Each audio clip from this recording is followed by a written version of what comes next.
The Doom took Valyria in minutes, but the rest of Essos wasn't so lucky. Out of the east swarmed the Dothraki, and there were no dragons to push them back. The Dothraki tide slammed first into the Sarnori, who called themselves the Tall Men, and whose ancient kingdom dominated the grasslands of Essos. The Tall Men at first scorned the Horse Lords as uncivilized barbarians, which they were. But Khal Mengo had united all of them into one Khalasar with one aim: to trample the world beneath their hooves and take other peoples as their herd. One by one, the cities of the Tall Men were overwhelmed. Still, they wouldn't unite against the Dothraki. Many didn't believe the tales of the rare survivors.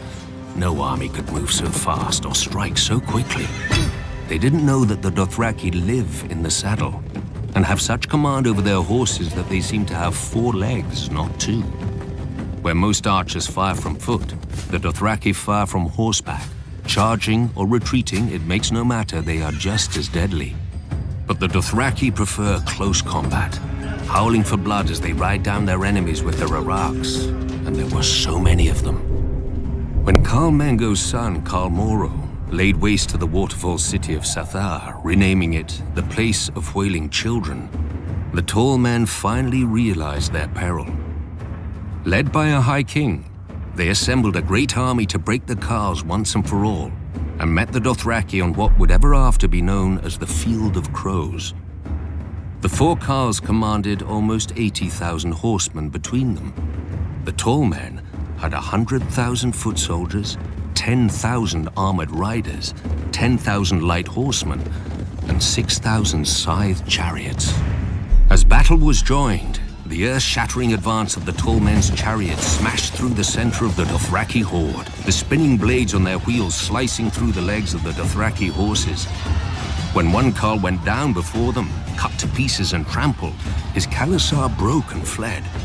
The chariots thundered after the fleeing horsemen, and the High King and his armored riders plunged in after them, followed by their foot soldiers waving their spears and screaming in victory. But it was a trap. The Dothraki were not fleeing, as the Tall Men realized when the Horse Lords suddenly turned their horses and unleashed a storm of arrows.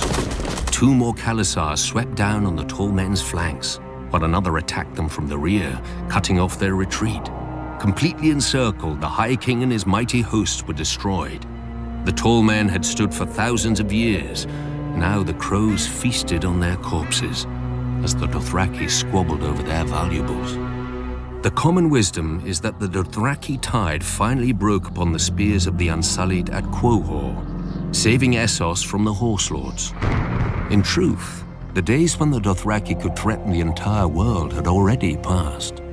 The great Khalasar forged by Khal Mengo had splintered into a dozen hordes after the death of the last great Khal, and the riders had resumed their petty feuds.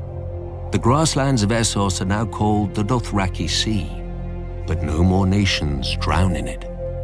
Still, the Dothraki priestesses, the Dosh Khaleen, prophesied that one day the Dothraki will gather at Vaes Dothrak, their holy capital, and unite once more under the greatest Khal of them all, the stallion who mounts the world.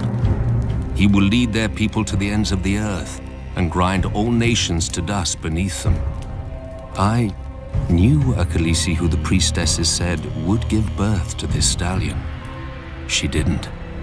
No doubt the Dosh Khaleen had made the same prophecy before and will again. World conquest is an alluring dream, but few who dream it ever wake to its reality. Yet could the Dothraki, united behind one great leader, conquer the world? When I first came to Essos, I laughed at the idea. But now, most armies are either sellswords, paid to fight, who often refuse to die, or peasants called up from the fields and hovels. How long would those armies stand against the charge of 100,000 screamers howling for blood? How well would boiled leather jerkins and mailed shirts protect them when the arrows fall like rain?